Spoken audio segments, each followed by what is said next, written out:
साथियों नमस्कार। पटना बिहार से मैं अमिताभ कुमार दास, आईपीएस 94 बैच, और आप देख रहे हैं मेरा अपना यूट्यूब चैनल दास बोले बिंदास।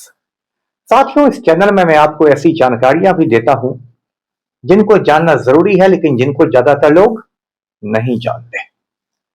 आज मैं आपको पड़ोसी मुल्क बांग्लादेश में हुए चुनाव के नतीजों की जानकारी दूंगा। बांग्लादेश में अब यह बात तय हो गई है कि तारिक रहमान वहां के अगले प्रधानमंत्री होंगे, नेक्स्ट वजीर आजम होंगे। ये वीडियो आखिर तक दिल थाम कर देखिए। साथियों, कहानी शुरू से शुरू करते हैं। आज जिसे हम बांग्लादेश कहते हैं, 14 अगस्त सन 1947 को वो पाकिस्तान के साथ हिंदुस्तान से अलग हुआ था और उस समय उसको पूर्वी पाकिस्तान या ईस्ट पाकिस्तान कहते थे। 1971 में 1971 में हिंदुस्तान और पाकिस्तान के बीच जो जंग हुई, उसके बाद ईस्ट पाकिस्तान एक अलग मुल्क बन गया जिसका नाम पड़ा बांग्लादेश।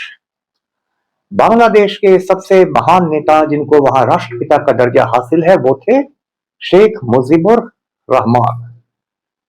लेकिन 15 अगस्त 1975 को शेख मुजीबुर रहमान का पूरी फैमिली के साथ कत्ल हो गया।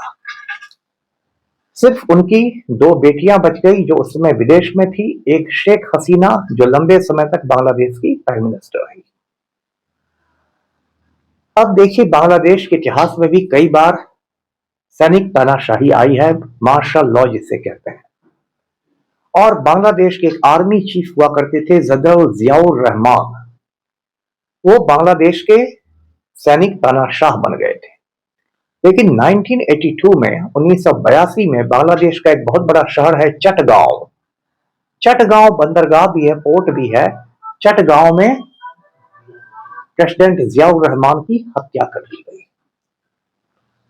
जियाउर रहमान की हत्या के बाद उनकी जो विडो थी खालिदा जिया, उसने एक पार्टी बनाई बीएनपी, बांग्लादेश नेशनलिस्ट पार्टी। और ये जो तारिक रहमान है जो अगले पीएम बनने वाले हैं, ये उसी जियाउर रहमान और खालिदा जिया के बेटे हैं। तो साथियों, बांग्लादेश का इतिहास भी आप कह सकते हैं बहुत उथल पुथल से भरा रहा है। बांग्लादेश में शेख हसीना की पार्टी का नाम है अवामी लीग, जिसे मुजीबुर रहमान ने बनाया था। और मुजीबुर रहमान के कत्ल के बाद शेख हसीना ने इसकी लीडरशिप संभाली। बीच में बांग्लादेश में लगभग 30 साल तक ऐसा दौर रहा जो 2 बेगमों के बीच सत्ता बदलती रहती थी। कभी बेगम खालिदा जिया प्राइम मिनिस्टर बन जाती थी बीएनपी की, कभी शेख हसीना प्राइम मिनिस्टर बन जाती थी अवामी लीग। तो बांग्लादेश इन्हीं दोनों बेगमों के द्वारा रूल किया जाता रहा। अगस्त 2024 में शेख हसीना के खिलाफ बांग्लादेश में जन विद्रोह हो गया। लोगों ने इंकलाब कर दिया और ऐसा विरोध हुआ कि शेख हसीना को बिल्कुल जान बचाकर हिंदुस्तान भागना पड़ा और भारत ने उनको पनाह दी। कहते हैं कि प्रधानमंत्री आवास में, पीएम हाउस में हजारों लोग घुस गए और उन्होंने शेख हसीना के कपड़े तक लूट लिए, उनकी साड़ियां तक भीड़ ने लूट ली। तो ऐसा हो गया शेख हसीना के साथ। उसके बाद बांग्लादेश में एक अंतरिम सरकार बनी, एंट्रीम गवर्नमेंट जिसे कहते हैं, जिसके लीडर मोहम्मद यूनुस है। ये मोहम्मद यूनुस कौन है? ये एक बहुत बड़े इकोनॉमिस्ट हैं, बहुत बड़े अर्थशास्त्री हैं और इन्होंने ग्रामीण बैंक के जरिए बांग्लादेश में बहुत शानदार काम किया है और इसलिए इनको नोबेल प्राइज मिला है। ग्रामीण बैंक वाले क्या करते हैं कि वो माइक्रो फाइनेंसिंग का काम करते हैं, यानी कि छोटे छोटे लोन देते हैं, गरीब लोगों को छोटे छोटे कर्ज देते हैं। और इसमें मोहम्मद यूनुस का जो प्रयोग है बहुत कामयाब रहा है। मोहम्मद यूनुस की इज्जत बांग्लादेश में बहुत ज्यादा थी, लेकिन ना जाने क्यों शेख हसीना उनसे नाराज रहने लगी। शेख हसीना ने उन पर झूठे मुकदमे थोपे, उनको जेल की भी हवा खिला दी। इसलिए जब शेख हसीना को देश छोड़ के भागना पड़ा भारत, तो मोहम्मद यूनुस के हाथों बांग्लादेश की बागडोर आ गई। उसके बाद बांग्लादेश में 12 फरवरी को चुनाव हुए, इंतखाबात हुए, जिसके नतीजे 13 फरवरी को आए। इन चुनावों की खास बात क्या थी कि अवामी लीग को चुनाव लड़ने से बैन कर दिया गया था और शेख हसीना को इसके पहले ढाका के एक कोर्ट ने सजाए मौत सुना दी, मृत्यु दंड।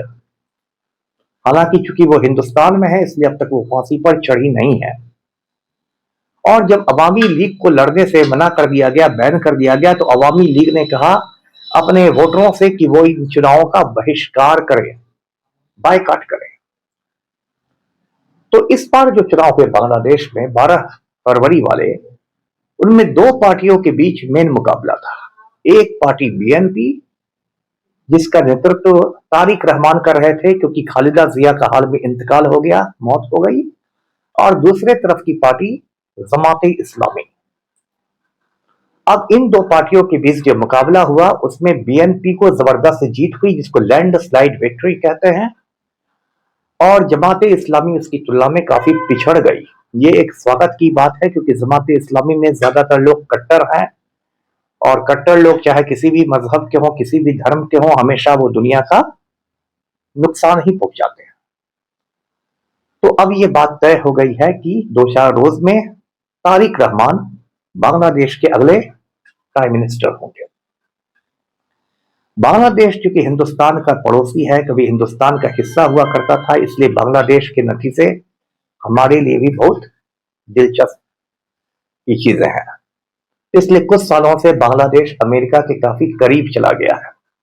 और शेख हसीना ने तो एक बार यह भी इल्जाम लगाया था कि उनके खिलाफ जो विद्रोह हुआ उसके पीछे अमेरिकी हाथ था, क्योंकि बंगाल की एक खाड़ी में एक छोटा सा टापू है सेंट मार्टिन आइलैंड, बांग्लादेश का इस पर कब्जा है और अमेरिका चाहता था कि वो सेंट मार्टिन आइलैंड पर अपना एक सैन्य अड्डा बनाए, मिलिट्री बेस बनाए।